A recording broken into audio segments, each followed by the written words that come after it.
Bien le bonjour, jury du dimanche. Vous nous suivez sur iRadio, ITV et sur l'ensemble de notre plateforme digitale. Nous avons le plaisir de recevoir ce dimanche Seydou Gueye. Seydou Gueye est le porte-parole de l'APR, ministre porte-parole et coordonnateur de la communication de la présidence de la République. Seydou Gueye, bonjour et merci d'avoir répondu à notre invitation. Bonjour Khalifa, permettez-moi de saluer vos téléspectateurs, vos auditeurs et vos internautes, mais également, par ce moyen également, satisfaire à deux obligations que nous impose d'abord la qualité de nos relations personnelles, mais également la tradition bien sénégalaise de douceur sociale. La première, c'est renouveler mes condoléances à vous et à toute votre famille suite à la perte d'un être cher qui était votre maman, et prier pour qu'Allah l'accueille en son paradis.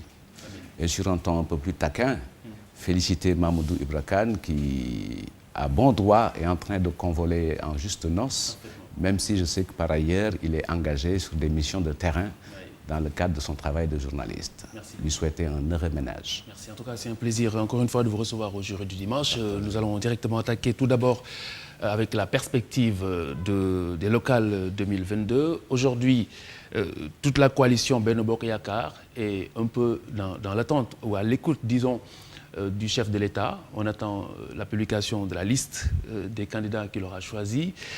Quel est votre sentiment face à cette situation qui est diversement appréciée, quoi qu'on dise?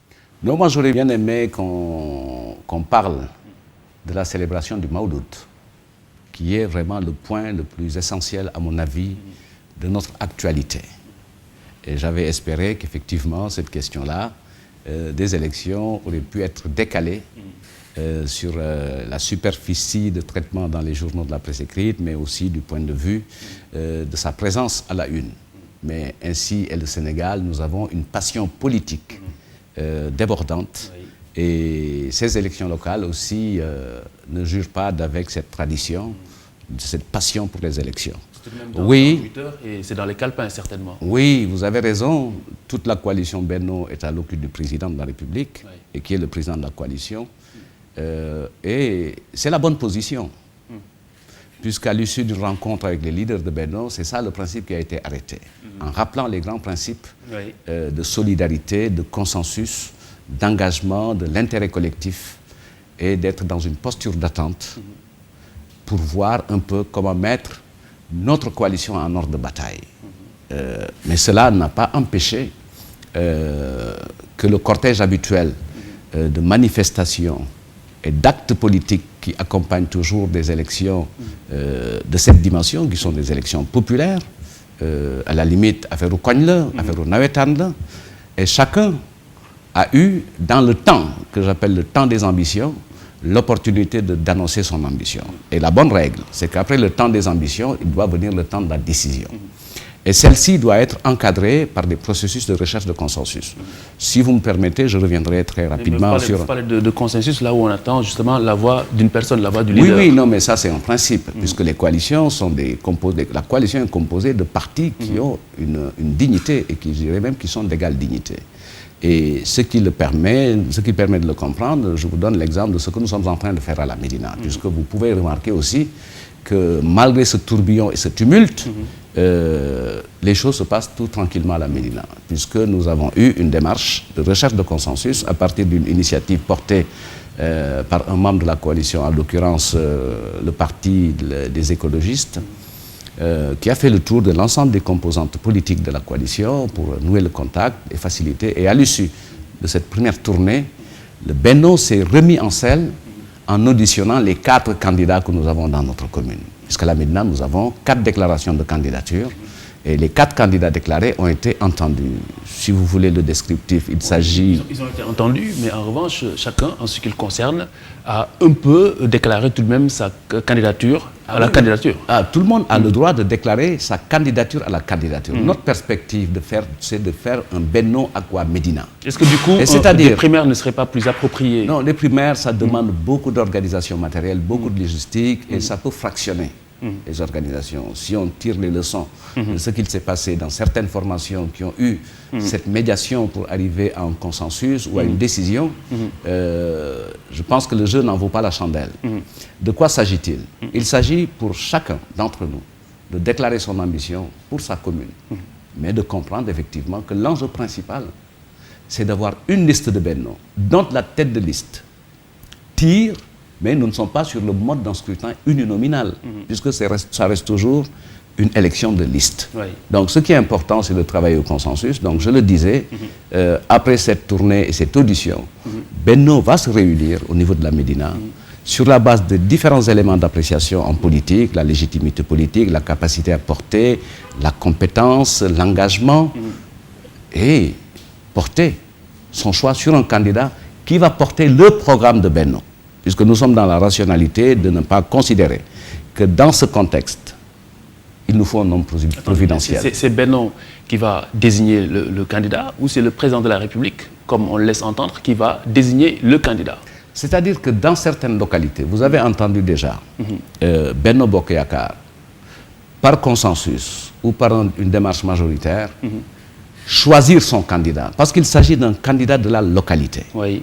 Maintenant, pour ce que j'en sais, sur la base du principe politique et de la démocratie, si la coalition, dans quelque territoire que ce soit, arrive à une décision consensuelle, qui aura l'avantage de mobiliser l'ensemble des composants de la coalition, je pense que ce sera une bonne décision qui respecte le principe de la dignité des partis et de la souveraineté sur le territoire. Ce qui n'est pas évident si on veut bien être réaliste, parce qu'en dépit de ces principes que vous évoquez, les positionnements respectifs, on le voit, continuent et font craindre surtout des risques d'implosion.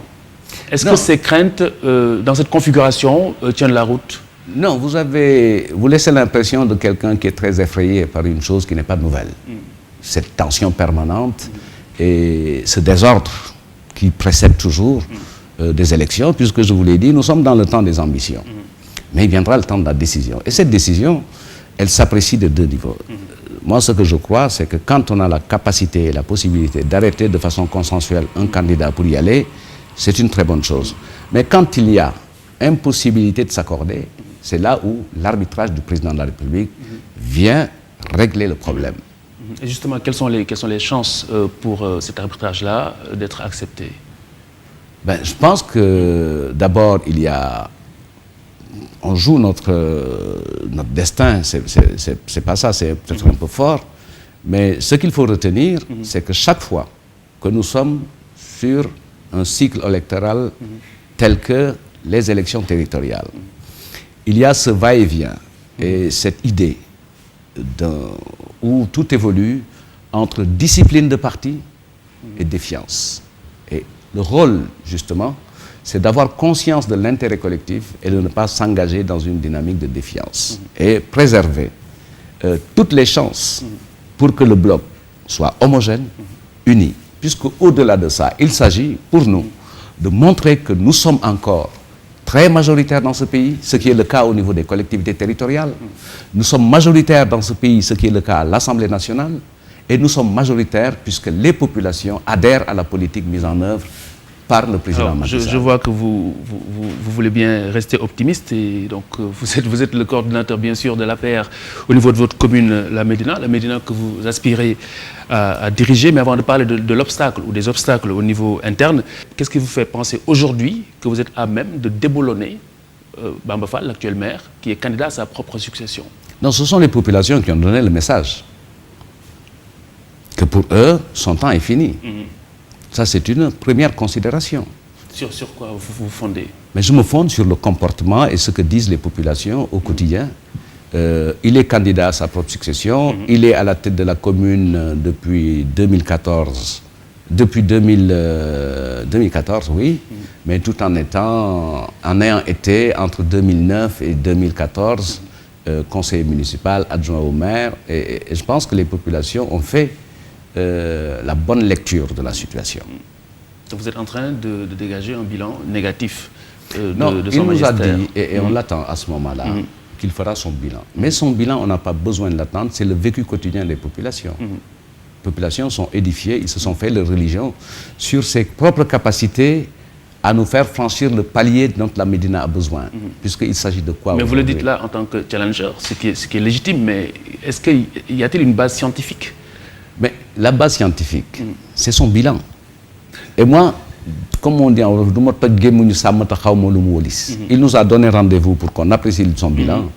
Ça va s'apprécier du point de vue un peu du niveau d'avancement de notre commune.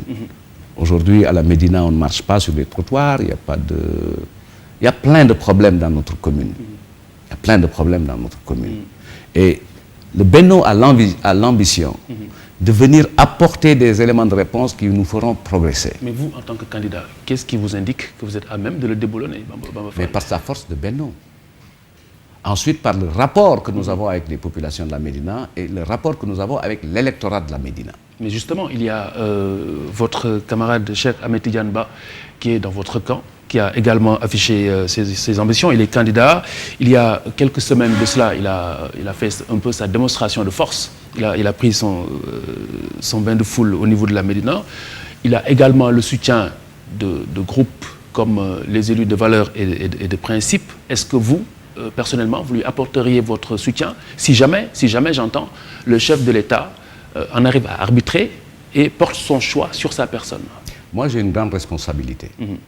Ma responsabilité, c'est je suis le coordonnateur de Benno depuis 2012. Et si aujourd'hui, vous constatez qu'au niveau de la Médina, il n'y a pas de désordre, cela est lié à la qualité des hommes qui composent Benno, à leur engagement. Oui, mais ce n'est pas le sens de ma question. J'y viens. La deuxième chose que je prends en considération, nous sommes 4 candidats à la Médina. Je l'ai dit tout à l'heure. Oui. Dans tous les 4 ont été entendus, auditionnés. Il faut se féliciter de cette diversité de nos candidatures. Puisque comment c'est composé, il y a un candidat qui est le candidat de l'APR, dont la candidature a été soutenue à l'issue d'une assemblée générale par une résolution adoptée par cette assemblée générale. En l'occurrence, le coordonnateur. Vous-même. Et Cheikh Tidiane peut en dire autant.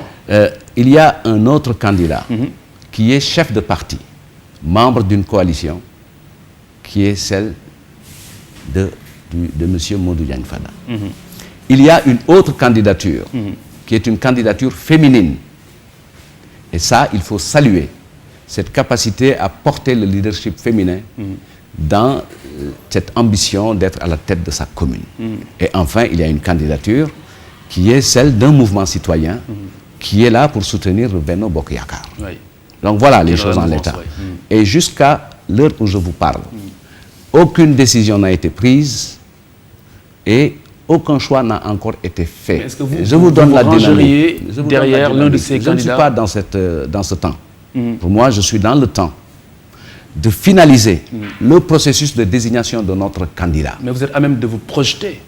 Jusqu'où est-ce que vous iriez pour imposer votre candidature pour ainsi dire? Ce qui est important pour moi et principal, c'est l'unité de Benno, la cohérence de notre bloc et la mise en dynamique. Peu importe si vous êtes tête de liste ou pas. Pour aller engager la conquête de la ville. Vous êtes prêt à lâcher du lest? Je ne répondrai pas à cette question pour une raison simple.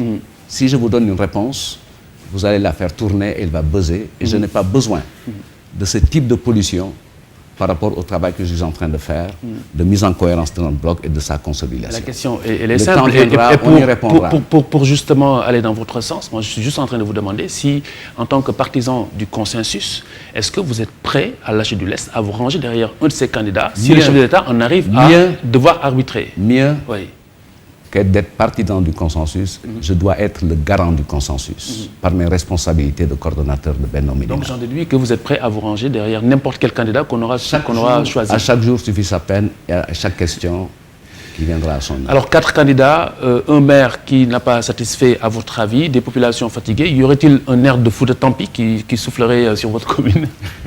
Non, Fouta Tampi, j'ai juste envie de dire une phrase que ce n'est pas la même chose. Oui. Si effectivement la dame à la tête de ce mouvement ou de cette dynamique estimait que Fouta Tampi, moi je suis heureux de la voir se réveiller de son rêve pour dire Fouta Fofti. Et elle a raison de le dire, puisque le niveau d'investissement consenti par le président Macky Sall et son gouvernement est évalué à près de 250 milliards. en termes d'infrastructure, d'appui, de politique sociale, de plein de choses. Des choses que vous avez suivies et bien relayées lors de sa tournée dans le Fouta. Cela veut dire quoi? Que nous avons pratiquement doublé dans cette région le niveau d'investissement qui était prévu à l'issue du Conseil des ministres délocalisé de 2013, qui était à 123 milliards. Oui.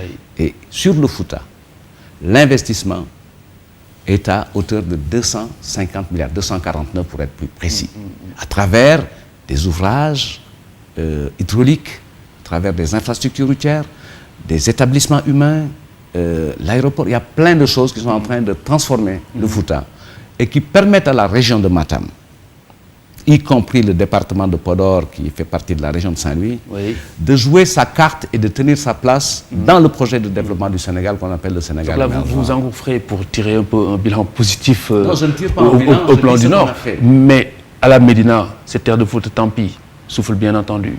Non, il n'y a pas de secrétaire de Fouta, tant pis. À la Médina, vous avez un bloc majoritaire, 4 candidats. 4 candidats, une démarche consensuelle qui est en œuvre, qui n'a pas encore donné ses résultats, mais au regard de l'engagement de l'ensemble des partis qui composent Benno, et je voudrais les remercier, les féliciter pour cette posture politique, qui est une posture de responsabilité, et saluer la capacité d'entreprendre et de prendre des initiatives. Puisque c'est ça, la réalité. Depuis 2012, Oui. les partis qui composent Benno Bokk Yakaar à la Médina vivent sur un système d'égale dignité et toutes les initiatives sont encouragées quand elles sont bonnes pour la coalition. C'est le cas, je vous ai dit, c'est une initiative de nos camarades écologistes que nous avons accompagnés et Benno a pris le relais pour ensuite statuer sur les modalités de désignation de leurs candidats. Et je crois que les responsables politiques... Non, mais il y a une division au sein même de l'Union. Quelle division? Parce qu'il y a des groupes qui soutiennent l'un, d'autres l'autre. Mais je vous ai dit, nous sommes dans le temps des ambitions. Même dans mon propre parti, il y a des camarades qui préfèrent soutenir un autre candidat. C'est leur liberté. Très bien. Mais il n'y a pas de division à la Médina. Aucun risque d'implosion. Mais il n'y aura pas d'implosion à la Médina. Parce que les trois candidats suivront le quatrième, s'il est choisi, quel qu'il soit, par le chef de l'État, s'il doit arbitrer. Je suis le garant de ce consensus. Et nous avons, par le fait du long travail collectif, produit une culture commune, qui est une culture faite d'altérité, de responsabilité et de générosité. Vous ne répondez pas, mais ce qu'on peut retenir, en tout cas sans risque de se tromper, c'est que vous ne risquez pas de faire défection, au cas où vous n'êtes pas choisi. Mais ça, je vous laisse la liberté en tant que journaliste du commentaire qui est libre, et je reste moi sur les faits qui sont sacrés pour vous. Wait-and-see. Alors Dakar aussi, Dakar aussi qui semble une bombe à retardement pour la coalition Benno Bokk Yakaar. Vous le voyez bien, il y a des candidats qui affichent leurs ambitions très clairement. Abdoulaye Diouf Sarr, Amadou Ba, très clairement, sans parler de Mame Mbaye Niang, qui pour certains vient évidemment jouer les troubles-fêtes. Doit-on s'attendre justement à des candidatures face-to-face au sein même de l'APR? Est-ce que c'est envisageable pour Dakar? Mais vous semblez ignorer que nous sommes en démocratie. Je ne l'ignore pas. En démocratie, on a la liberté. Oui. Et je vous ai bien dit que nous sommes dans le temps des ambitions. Et chaque acteur politique peut avoir une ambition pour sa communauté d'appartenance ou un autre espace. La démocratie n'exclut pas la discipline de parti. Oui, non, mais c'est un peu ce que l'on peut souligner. Moi, je n'aimerais pas être dans un pays où il y a une sorte de dictature où on dit au forceps c'est X, Y ou Z. Je préfère être dans un système où ceux qui ont des ambitions le disent. Vous ne m'avez jamais entendu parler d'une ambition sur Dakar. Oui. Parce que moi, je pense que je n'ai pas encore un projet à proposer aux Dakarois. Donc, je pense que le projet est important.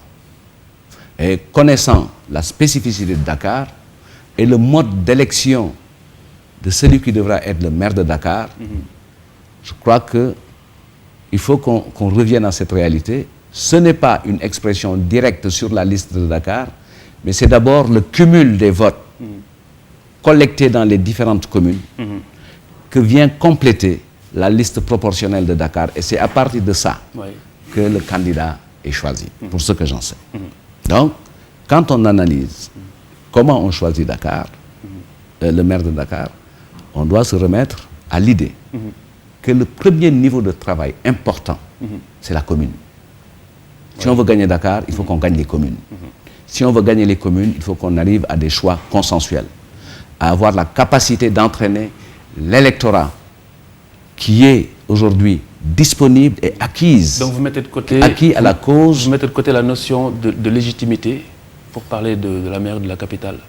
Non, quand vous faites un choix en politique, il est évident que vous posez, bien sûr, parmi les critères, mais à quelle proportion la légitimité politique. Mais il y a aussi la capacité et les compétences. Il y a aussi le projet.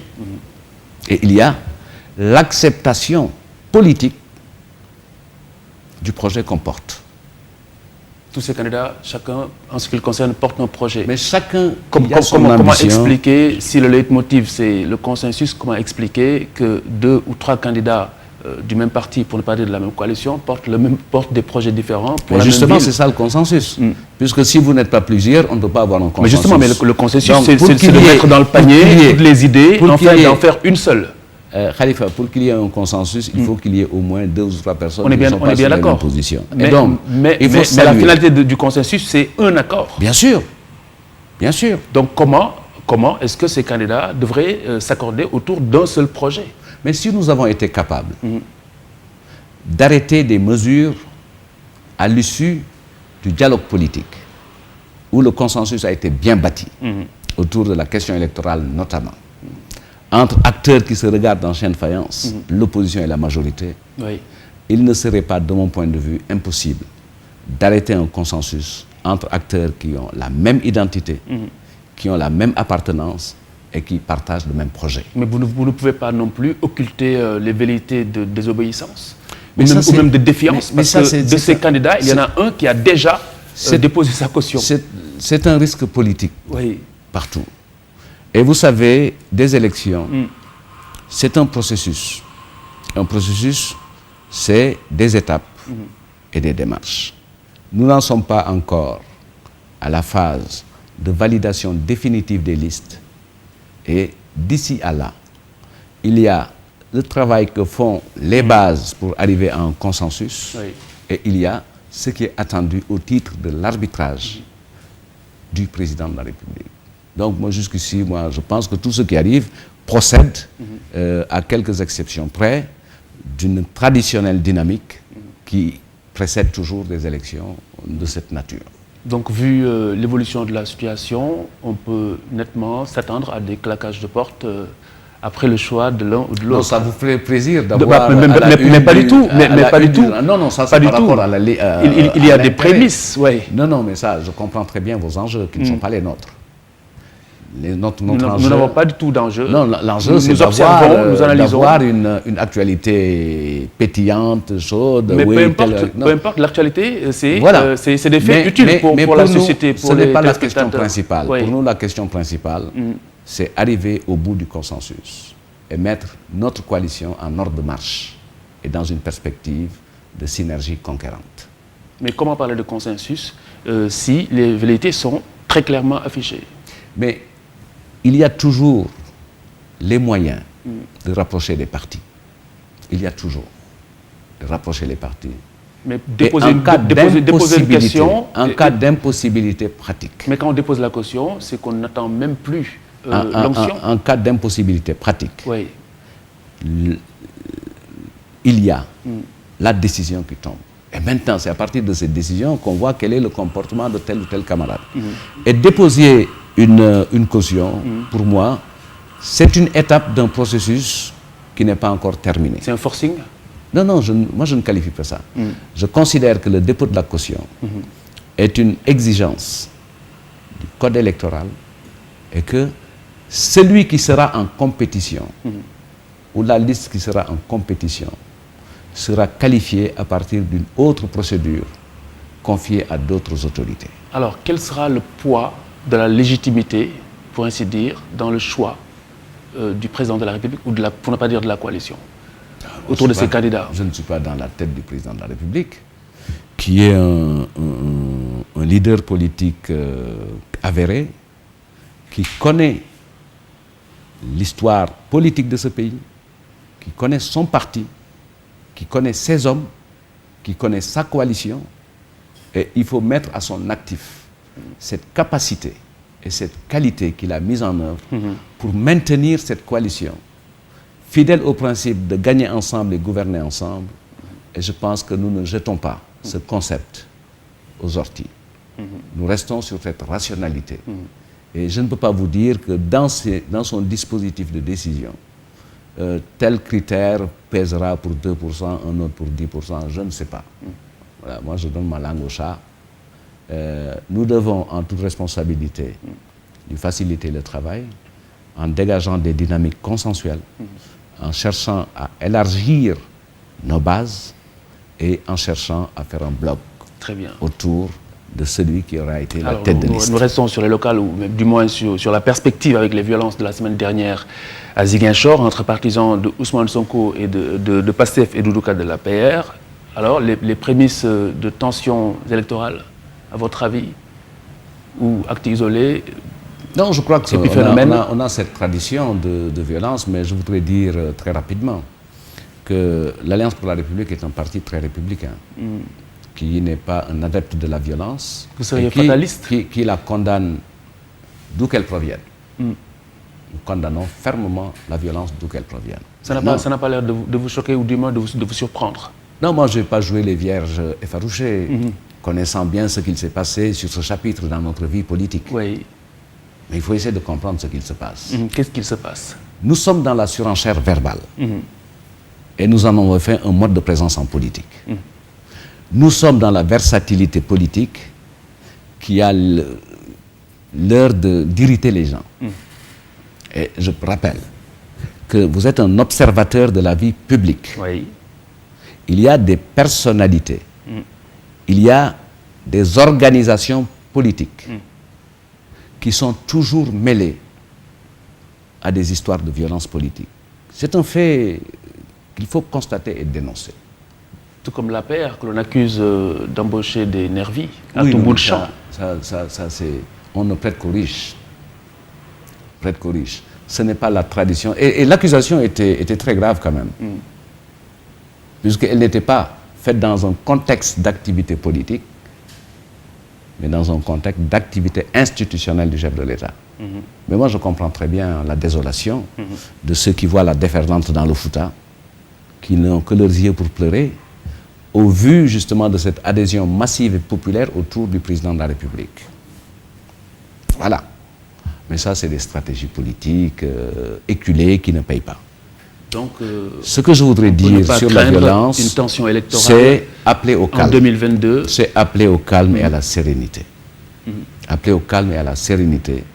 Et ne pas perdre de vue. Je crois que c'est ça le cas de tous les candidats qui ont exprimé leurs ambitions. Qu'ils n'y vont pas pour eux-mêmes, mais qu'ils y vont pour servir les populations. En tout cas, moi, ma posture, je pense que briguer une mairie, c'est très bien, mais s'occuper des Médinois, c'est mieux. Pour ce qui est de ma commune. Très bien.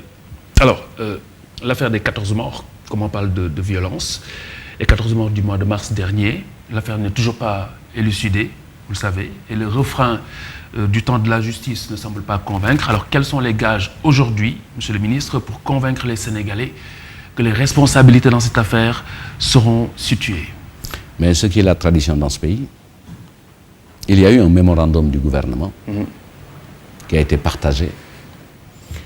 L'opposition a pensé devoir sortir son référendum comme pour s'expliquer ou pour se justifier, libre à eux. Maintenant, cette affaire-là, elle a été engagée au niveau des séquences judiciaires, puisqu'il y a eu des mises en examen sur la base des faits générateurs. Maintenant, ces questions-là vont être adressées par la justice. Vous avez raison de dire que vous n'allez pas vous satisfaire de la formule classique. Le temps de la justice n'est pas le temps du journaliste ou du politique. C'est le refrain, oui. Mais le gage principal, c'est que nous sommes dans un état de droit. Et cette affaire-là, elle a engagé de sérieuses difficultés dans les familles qui ont perdu un être cher. Et qui attendent. Et qui attendent. Que justice soit faite. Et qui, du point de vue de leur qualité de citoyens, sont en droit d'avoir une réponse à leurs questions.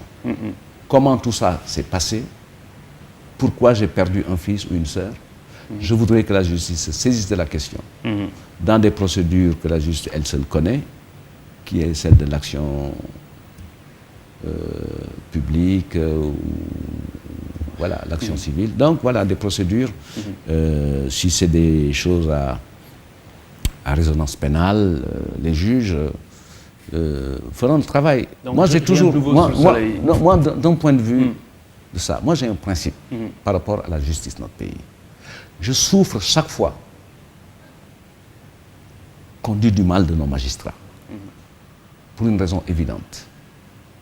Ce sont des personnes ou des personnalités qui ont l'éthique, qui ont été formées, qui ont un engagement et qui ont une épreuve difficile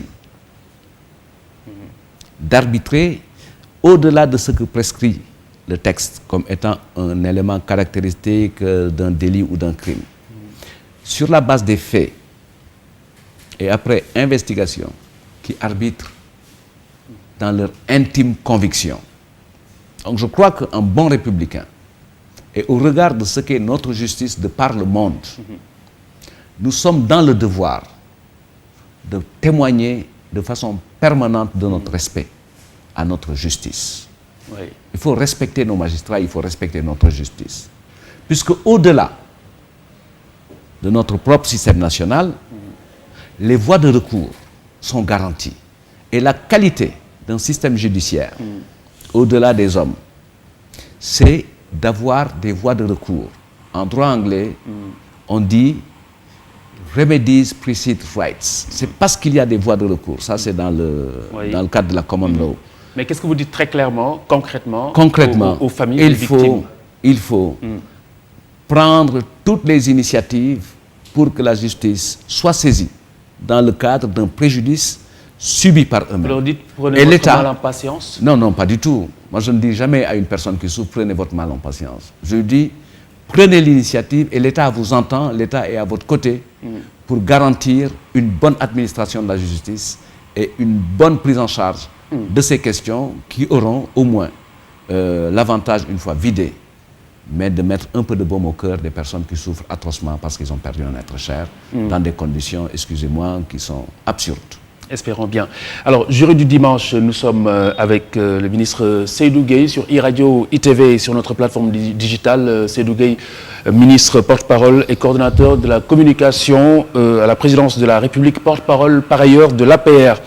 Le trafic présumé de passeports diplomatiques impliquant 2 députés de la majorité, une affaire qui s'ajoute à celle de Bougazeli Seydina Fall, député également, bien entendu, qui a démissionné, trempé dans une affaire de trafic de faux billets. Certains de l'opposition, comme de la société civile, parlent de bande de faussaires pour qualifier le régime.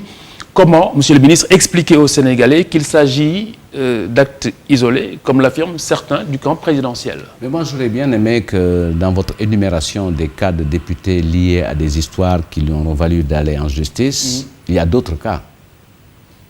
Il y en a d'autres. Il y en a d'autres. Sur l'histoire de notre pays. En l'occurrence, nous parlons du régime actuel du président Macky Sall. Alors, bon, d'abord, moi je partage cette thèse de l'acte isolé. Parce qu'il ne s'agit pas d'une démarche de l'institution. Ce n'est pas l'Assemblée nationale elle-même qui a accompagné les députés qui sont mis en cause dans cette affaire. Il s'agit d'actes isolés, premier principe. Le deuxième principe, quand des situations... Mais ça, c'est déjà dit, il s'agit d'actes isolés. C'est dit. C'est déjà dit. Mais comment l'expliquer aux Sénégalais? Comment convaincre les Sénégalais? Comment expliquer aux Sénégalais que Moussa Ndiaye, qui habite à Guédiawaye ou à la Médina, a volé des poulets dans une maison? Comment l'expliquer? Comment l'expliquer? On retracerait son histoire, on retracerait son enfance. Ce qui est important, on ferait une étude psychologique. Ce qui est important, c'est de considérer que ce qu'on attend d'une personne investie d'une charge publique, c'est d'être comme la femme de César, au-dessus de tout soupçon. C'est ça notre challenge et notre défi. Oui. Quand on a des responsabilités publiques, il faut se donner les moyens d'être au-dessus de tout soupçon. Maintenant, quand on en arrive à mettre la main dans le pot de confiture, il reste les séquences contentieuses. Je crois qu'il faut se féliciter et saluer la sérénité qui accompagne tout ça. L'État est resté dans sa position de dispositif exécutif, attendant que l'Assemblée nationale, dont c'est la prérogative, se réunisse pour engager la procédure de levée de l'immunité parlementaire afin que ces personnes mises en cause puissent être à la disposition de la justice. Vous récusez l'étiquette de régime faussaire? Non, quand même, il ne faut pas aller jusqu'à ce niveau. On n'a pas un régime faussaire. C'est eux qui le disent. Mais ils le disent, ça les engage. Les faussaires de la République, on les connaît. Qui est-ce? Quand on les cherche, ce n'est pas chez nous qu'il faut venir les chercher. La République, c'est vous. Oui, mais la République, elle a tous ses fils. Les faussaires de la République, ce n'est pas chez nous.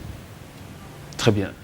Alors, nous allons parler, bien entendu, d'autre chose, Monsieur le Ministre. Nous parlons aujourd'hui également du sommet qui a suscité beaucoup de réactions, beaucoup de polémiques. Le sommet Afrique-France, beaucoup de réactions. La démarche d'Emmanuel Macron, le président français, est jugée irrespectueuse vis-à-vis du continent et de ses dirigeants.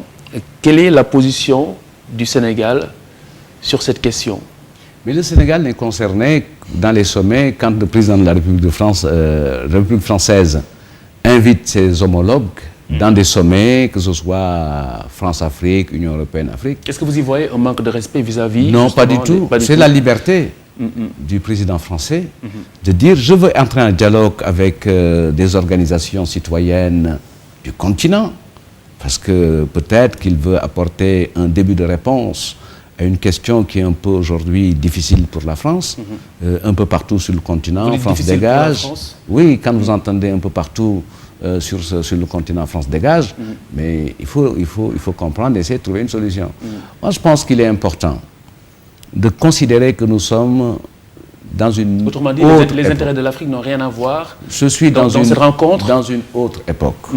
Est-ce que vous êtes en train de dire que la France a convoqué cette rencontre pour l'intérêt? Non, la France n'a pas convoqué, elle a invité. Oui.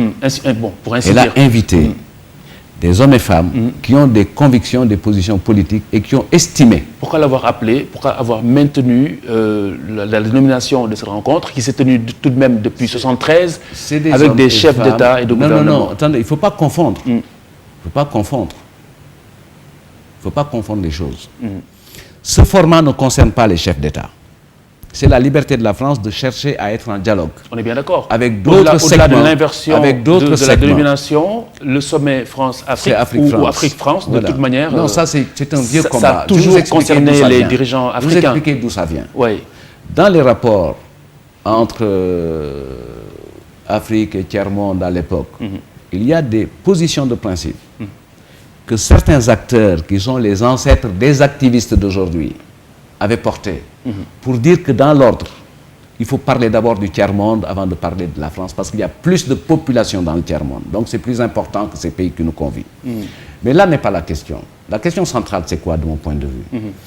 Quand un pays estime, au regard de l'histoire qui le lie à notre continent, qu'il est important d'approfondir la discussion en invitant d'autres acteurs de la société civile, qui sont des activistes, qui sont des mouvements de développement de femmes, pour essayer de défricher et d'engager de nouveaux sentiers de consensus, de concertation, pour avoir une coopération qui permet d'établir des passerelles et une coopération d'acteur à acteur qui vient consolider la coopération traditionnelle structurée par notre politique extérieure et notre diplomatie. Je vois ça d'un très bon œil. Tout simplement. La France a la liberté de convier des acteurs comme le Sénégal. Ça ne vous a pas choqué outre mesure? Mais ça ne me choque pas du tout. Parce que moi, je ne suis pas sur des postures complexées. On parle bien de sommet Afrique-France ou France-Afrique. Non, que ce soit sommet Afrique-France ou pas. Sans les chefs d'État. Sans les chefs d'État, parce que c'est le format que le président français a choisi. et qui ne porte... Comme les présidents français ont toujours choisi la formule comme il ne précédente. Porte aucun c'est ça que vous êtes en train de dire. préjudice, comme il ne porte aucun préjudice à la qualité des relations et aux rapports institutionnels. Il a la liberté de dire « je veux parler avec la jeunesse de l'Afrique ». Moi, ce qui m'a choqué, c'était peut-être d'entendre un président français venir ici au Sénégal et dire sa phrase. Mais que le président français rencontre des Sénégalais, des Ghanéens, des Guinéens et d'autres Africains qui, les yeux dans les yeux, lui disent ce qu'ils pensent. Monsieur le ministre, ce qui est interpellant, c'est justement le caractère inédit de cette rencontre. Alors, il faut c'est la première fois mais il y a toujours qu'un chef d'État français appelle à un sommet France-Afrique sans les dirigeants africains. Et est-ce qu'il y a un autre dirigeant il n'y a pas de parallélisme des formes, pour ainsi dire. On n'est pas dans cette logique-là. C'est un exercice type qui est différent d'un autre. Il ne concerne pas les chefs de l'État, les chefs d'État. Mais quand viendra le temps d'avoir une rencontre au niveau des chefs d'État, au niveau des premiers ministres ou des chefs de gouvernement, mais il y aura ça. Il y a aussi une préoccupation de beaucoup de citoyens sénégalais, c'est est-ce que le président français a eu, pour ainsi dire, le visa de son homologue sénégalais pour inviter des jeunes Sénégalais qui ont parlé au nom du Sénégal et au nom de la jeunesse sénégalaise. Tous les jours ici dans vos studios, des jeunes Sénégalais viennent parler au nom du Sénégal. Ça ne vous choque pas? Ils ont la liberté, ils ont cette habitude, ils sont libres de parler. Ils ont été invités, ils ont évalué, malgré leur discours, malgré leur position, ils ont estimé qu'ils devaient y aller. C'est leur liberté.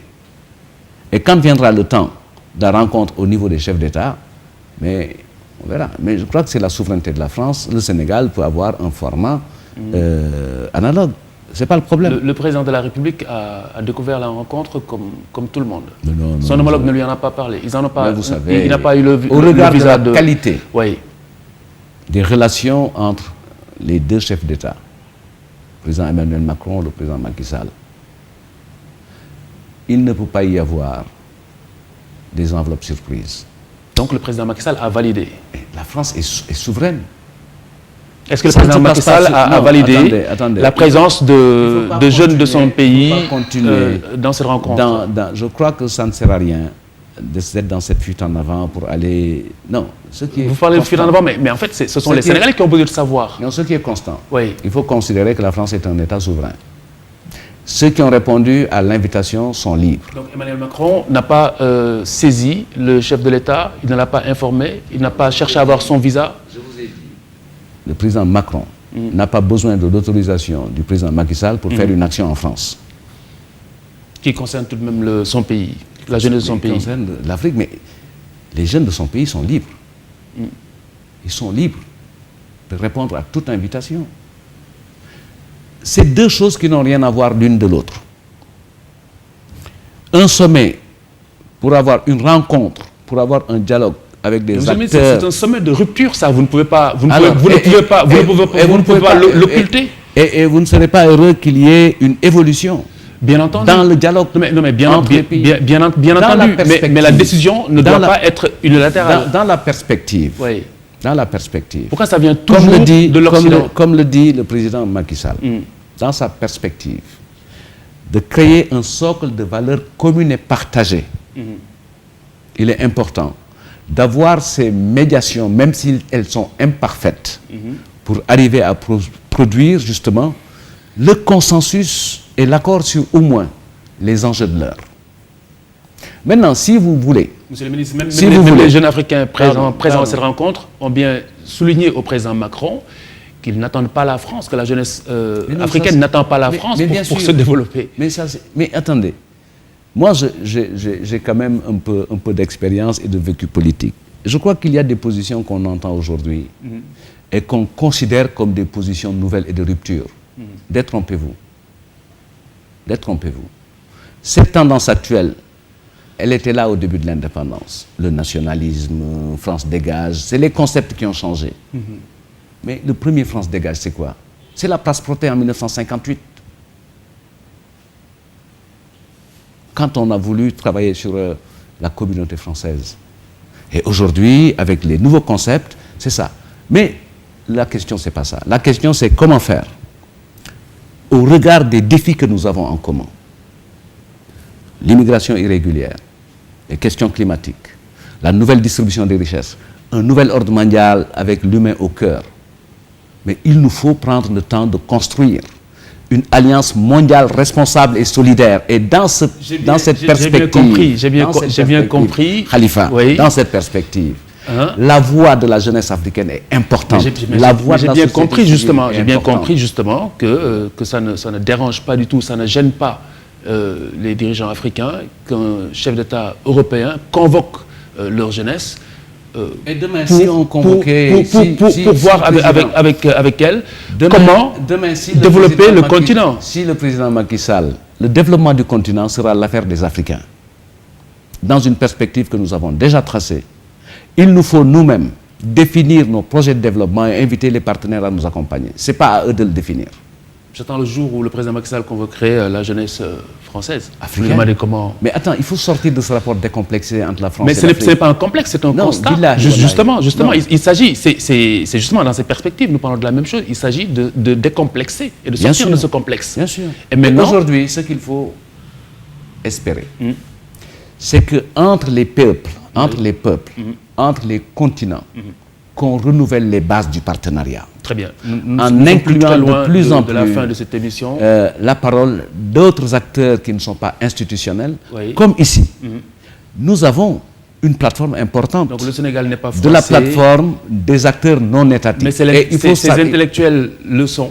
De toute manière. C'est-à-dire il y a une plateforme d'acteurs non étatiques qui ont rencontré un chef d'État. Alors parlons de Dubaï 2020, l'expo universelle. Nous avons entendu le chef de l'État avertir, dénoncer l'encombrement des rues ainsi que l'insalubrité. Vous pouvez tout à l'heure, si vous le souhaitez, nous dire par quel bout prendre ces déclarations. Mais intéressons-nous d'abord aux retombées que le Sénégal peut espérer de cette rencontre universelle. Mais déjà, saluer la bonne préparation de la participation du Sénégal et féliciter l'ensemble des acteurs qui ont la responsabilité, notamment le commissaire de l'Expo, le DG de la CEPEX, le ministre du Commerce et tous les membres qui ont travaillé à mettre à niveau d'abord notre stand. Et je crois qu'il y a un point de rupture important puisque quand même il y a un saut qualitatif que nous avons fait de ce point de vue. Et de la même manière, nous avons fait un saut qualitatif du point de vue du contenu. Rappelez que cette expo dure 6 mois, donc les acteurs sénégalais, les femmes transformatrices, les intervenants dans le secteur économique ont encore l'opportunité d'y aller jusqu'au mois de mars. Et féliciter le président de la République qui a pris la responsabilité d'honorer de sa présence la journée du Sénégal le 13. Et qui a réalisé à Dubaï que les rues du Sénégal sont... Non, ça on le sait depuis longtemps, puisque autrement il n'y aurait pas notre programme Cleaning Days. Nos rues ne sont pas propres. Qui a fait feu de paille. Donc n'a pas fait de feu de paille, qui a été plombé un peu par le contexte de Covid. Où la bonne pratique était d'éviter les rassemblements. Et vous avez suivi au dernier conseil, le président a donné l'instruction de la reprise justement de cette journée mensuelle qui est symbolique, mais la propreté, c'est une affaire de tous les instants et de tous les jours, c'est une affaire de comportement, c'est aussi une affaire d'infrastructure. Les gens y travaillent. Mais sur Dubaï, ce qu'il faut saluer, c'est-à-dire d'abord se féliciter que l'émir est venu honoré de sa présence en visitant le stand du Sénégal. Et qu'est-ce que le Sénégal peut attendre en termes de retombées? Ce que le Sénégal attend déjà, c'est qu'il y a des protocoles qui ont été validés dans le cadre du port en eau profonde de Ndayane, qui est un programme de 850 milliards de francs sur la première phase. Et c'est important. Il y a eu une vingtaine de mémorandums d'entente qui ont été signés dans le sillage de la visite du président de la République en 2020. Où effectivement nos relations ont connu un saut important. C'est des relations de qualité. Et les audiences que le chef de l'État a eues ont montré tous les enjeux. Et l'impératif que ces deux leaders d'exception portent pour le développement de notre pays. Alors nous aurons sans doute l'occasion de reparler des impacts du port de Ndayane. que ce soit sur l'environnement ou sur les populations de la localité. Bonne tradition au Sénégal, quand on a des projets comme ça, d'avoir un souci sur les questions d'environnement. Et je crois que le Sénégal ne doit pas rougir. Puisque en termes de mix énergétique, la réponse qui a été actée dans la contribution spécifique du Sénégal par rapport à la lutte contre le changement climatique, nous vaut aujourd'hui d'avoir près de 30% d'énergie qui est tirée de l'énergie propre et renouvelable. Mais Ndayane, de ce point de vue-là, n'a pas encore l'oreille attentive de l'État du Sénégal. Nous aurons l'occasion de revenir sur la question. Il y a un dialogue avec les populations et tous les impacts, que ce soit impact au niveau de délocalisation des populations, d'indemnisation, d'aménagement de dispositifs pour préserver l'environnement et l'écosystème, le Sénégal y travaille. Nous aurons l'occasion de revenir là-dessus. Alors, Monsieur le ministre, la 27e édition du FESPACO, ce grand rendez-vous continental du cinéma qui s'est ouvert samedi, le Sénégal invité d'honneur de cette présente édition, l'occasion de souligner également la colère de l'association Ousmane Sembène à la suite du transfert d'objets appartenant à Sembène, des objets qui ont été transférés à Indiana University aux États-Unis. Est-ce que le gouvernement du Sénégal est prêt à travailler, à ramener cette mémoire, pour ainsi dire, de Sembène Ousmane au bercail? Non, je crois que le patrimoine de Ousmane Sembène est au Sénégal. Il y a une bonne partie une possibilité qui a été transférée à Indiana. Il y a une possibilité dans le cadre de l'exploitation de son œuvre, qui a été ouverte pour une université américaine en coopération avec l'État du Sénégal pour pouvoir l'exploiter. Pas l'État du Sénégal? Non, avec la famille Sembène. Le transfert n'a rien à voir justement à l'État du Sénégal. Ce qui importe, soit à laisser faire, soit n'a pas été du tout au courant, au parfum. On ne peut pas être sur deux rationalités différentes, contradictoires. La première, c'est tout le travail qui est fait pour le rapatriement des éléments de notre patrimoine culturel, avec le retour du sable de Cheikh Omar Foutiyou Tall, et avec une même dynamique qui est de portée continentale. Mais justement, le Bénin y travaille, le Sénégal y travaille. Pour le cas présent, l'État du Sénégal, selon l'association, n'a rien fait pour empêcher le transfert de ces objets de Sembène. Ce que j'en sais, c'est que la famille était très impliquée pour donner une possibilité à une université américaine de travailler sur l'œuvre de Sembène et de pouvoir l'exploiter. Au détriment du Sénégal, qui dispose du musée des civilisations noires. Attendez, ce n'est pas exposer, je dis exploiter. Il y a la mémoire vive et la mémoire active qu'on fait travailler. Le président de la République est le protecteur des arts et des lettres. Sa mission première, c'est de protéger notre patrimoine.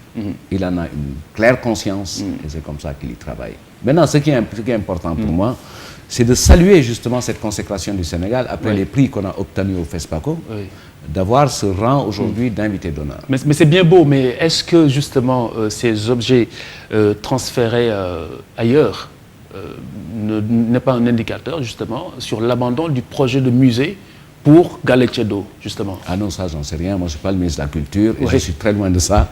Galetchedo, j'en avais entendu parler. Je ne connais pas les tenants et les aboutissants. Ce qui est constant, c'est que le Sénégal est un pays réputé mondialement pour la qualité de ses politiques culturelles. Aujourd'hui, il y a des monuments qui devront être réalisés. Le mémorial Dakar-Gorée, le Diola, plein de choses. Et avec l'idée laissée par le président Wade, qui était une bonne idée, le parc des 7 merveilles, où on commence à voir sortir de terre déjà le Grand Théâtre, l'espace cinéma, l'école d'architecture, plein d'autres éléments. Ce qu'il faut retenir, c'est que l'ambition du président de la République, c'est de donner à la culture ses lettres de noblesse, comme ce le fut par le passé. Et aujourd'hui, je crois qu'il faut se féliciter que le FOPICA ait été doublé dans le budget qui lui a été consacré. Ça, c'est un soutien important pour le cinéma.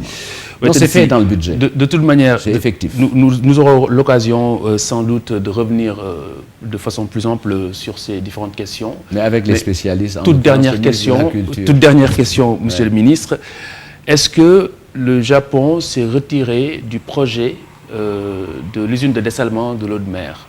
Pour ce que j'en sais... Cette catastrophe environnementale. Pour ce que j'en sais, non. Non. Le Japon est toujours dans le projet. Est-ce que le projet est en bonne voie?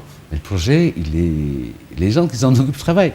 Puisqu'il s'agit Le Japon n'est pas partie du projet, vous l'affirmez. Non, il s'agit pour nous de régler l'approvisionnement sécurisé de Dakar en eau. Est-ce que vous confirmez que le Japon est toujours partie prenante?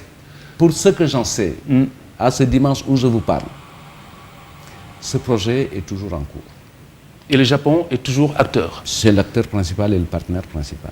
Très bien, merci beaucoup. Merci Seydou Gueye. Merci beaucoup. Merci Seydou Gueye, le porte-parole de l'APR, ministre porte-parole et coordonnateur de la communication de la présidence de la République. Merci d'avoir répondu à notre invitation. Merci, chers auditeurs, téléspectateurs et internautes d'ITV, iRadio et imedia.sn. Merci de nous avoir suivis. Merci à toute l'équipe polyvalente d'Imedia. Entretien à lire également sur imedia.sn. Vous retrouvez Mamoudi Ibrakane, Inch'Allah, dimanche prochain. C'était au micro Khalifa Diakhaté. Bon dimanche et bon Mawlidoul Nabi. À très bientôt. Bon Mawdoud, et quand nous sommes côté wat ay déwéni déwén yalla defal ñu jamm sutra élection yu am jamm et des élections apaisées. Allahumma amin yalla nako yalla def. Merci beaucoup. Merci monsieur le ministre. Merci à vous mesdames et messieurs. Au revoir.